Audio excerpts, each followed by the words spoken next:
நிறைய பிரச்சனைகள் சொல்றீங்க. ஆனா தமிழ்நாட்டுல முதலமைச்சர் எங்கெல்லாம் போய் பொதுக்கூட்டம் போடுறாங்களோ அங்கெல்லாம் லட்சக்கணக்கான மக்கள் திரள்றாங்கல்ல, ஆதரவு இருக்குன்னு.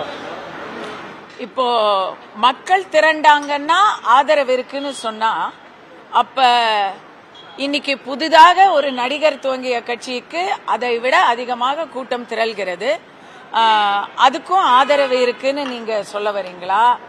இதெல்லாம் கூட்டம், ஏன்னா நீங்க கேட்ட கேள்விக்கான பதிலா சொல்றேன். மோடி அவர்கள் வந்த போது மதுராந்தகத்துல லட்சக்கணக்கானவர்கள் கூடினார்கள். அது ஆர்கானிக்கான கூட்டம்.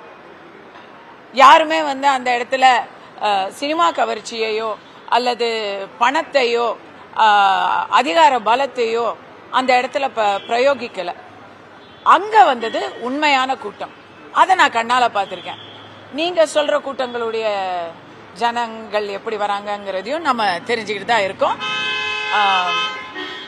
மக்கள் ஒரு வகையில சொல்றேனே, மக்கள் ஒரு அரசியல் கூட்டத்துக்கு திரளாக வருகிறார். எந்த காரணமா வேணா இருக்கட்டும், வரவழைக்கப்பட்டார்கள், வந்தார்கள், அவங்களா வந்தாங்க, எந்த காரணமா வேணா இருக்கட்டும், எதுவா இருந்தாலும் மக்களுக்கு அரசியல் ஆர்வம் அதிகரிச்சிச்சுன்னா நான் அதை வரவேற்கிறேன். கமல் அவர்கள் நாடாளுமன்றத்தில் ஒரு ஸ்பீச் கொடுத்தாங்க. அது பெரியார் அவர்கள் மேற்கோள் காட்டி விமர்சித்தாங்க. ஆனா அதையும் எல்லாம் வரவேற்று தமிழ்நாடு அரசு பேசுறாங்க. கமல் பேசுற ரைட்டுங்கிறது இல்லைங்க. கமல் பேச்சு ரைட்டுன்னு அவங்க சொல்றாங்கன்னா அதுக்கு முக்கிய காரணம் அவங்களுக்குமே அந்த ஸ்பீச் புரியல. புரிஞ்சிருந்தா அவங்க கண்டிப்பா வரவேற்று ரைட்டுன்னு சொல்ல மாட்டாங்க. அவங்களுக்கு பெரியாரையும் தெரியல, கமலையும் தெரியல, அவர் என்ன பேசினாருங்கிறதும் தெரியல. அதனால குருட்டு போக்கா எதுக்கும் இருக்கட்டும் அப்படின்னு சொம்ப மட்டும் தூக்கி முட்டை மட்டும் கொடுத்துக்கிட்டு இருக்காங்க. அதான் உண்மை. கமலா அவர்கள் பேச்சுல நான் அதை பத்தி ஏதாவது ஒரு வீடியோ என்னைக்காச்சும் போடணும்னு நினைச்சுக்கிட்டு இருக்கேன்.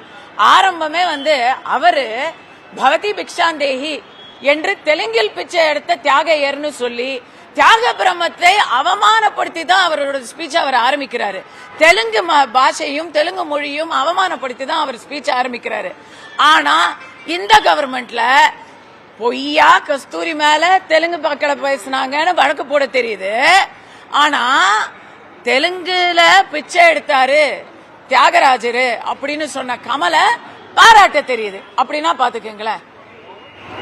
விருதுநகர்ல துணை முதலமைச்சர் உதயநிதி ஸ்டாலின் அந்த ரேம்ப் வாக் பண்ணது, செல்ஃபி எடுத்ததெல்லாம் விஜயை பார்த்து தான் பண்ணாருன்னு சொல்லி தாவேகா தொண்டர்கள்லாம் சோசியல் மீடியாவில் வைரல் ஆக்கிட்டாங்க.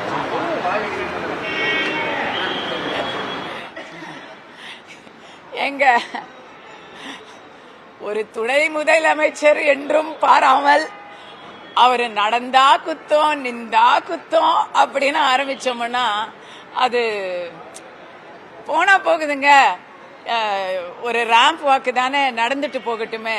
இன்னும் சொல்ல போனா அந்த மாதிரி நான் தான் சொல்றேன்னு, தமிழ்நாட்டுல குண்டும் குழியுமா இருக்கக்கூடிய சாலைகள்ல அவரு பஞ்சாயத்துல கமிஷன் பாதி கல்லு பாதி அப்படின்னு போடப்பட்டிருக்கும் இந்த ஆட்சியில் இடப்பட்டிருக்கும் சாலைகளில் தெருக்களில் உதயநிதி அவர்கள் அலங்காரமாக ஒய்யாரமாக நடக்க வேண்டும் என்பதுதான் எங்களுடைய கோரிக்கையும் கூட. கட்சி எங்க கட்சியில நாங்க பேசி அதுக்கப்புறம் கட்சி அதுக்கு முட்டு கொடுக்கிற பழக்கம் இல்ல. கட்சி எங்களுக்கு என்ன சொல்லுதோ அதை செய்யறது மட்டுமே எங்கள் கடன். சட்டமன்றத்தில் யார் போட்டி போடுவாங்கன்னு கட்சி தலைமை சொல்லும். நான் இன்னைக்கு பெண்களுடைய பாதுகாப்புக்காக குரல் கொடுக்கறதுக்காக என்ன தமிழக பாஜக தலைமையில நயினார் நாகேந்தர் அவர்கள், இங்க வானதி அக்கா அவர்கள், இவங்க 2 பேரும் என்ன தேர்ந்தெடுத்து இங்க அனுப்பிச்சிருக்கிறாங்க. அதற்கான முழு ஒத்துழைப்பையும் நான் இங்க கொடுக்க வந்திருக்கேன்.